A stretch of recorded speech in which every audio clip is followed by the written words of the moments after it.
Hi, I'm Sydney Johnson. I teach 5th grade at Ridgeview Elementary. I met Elijah when he was a 4th grader while I had bus duty. He was the kind of kid who tends to act a little silly at times. But what I didn't know about him was how smart he was. So when they told me he was going to be in my class, I knew he was one I definitely needed to build a strong relationship with. In September, when I returned from maternity leave, I could tell something was up with him. He was silly, but it wasn't an everyday, consistent thing.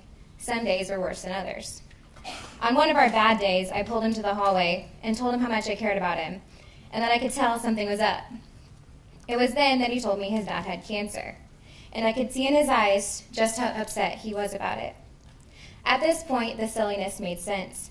Our worst days were the ones where he had been up all night before, worried about what Dad was going through. The worst days were the ones where he felt unsure of the future, or he was dealing with the hurt in the only way he knew how.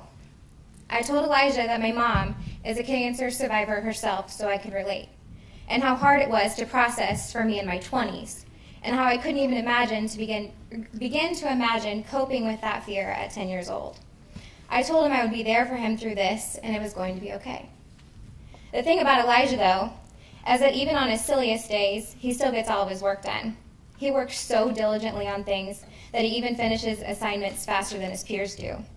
In fact, he's worked so hard this year that his test scores qualified him to test for PEAK, something that many kids never get the chance to do.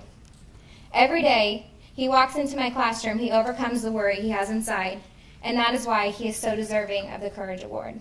I am so proud of his diligence, his determination, and his perseverance, and I am so happy that I had the privilege of being his teacher for his last year at Ridgeview.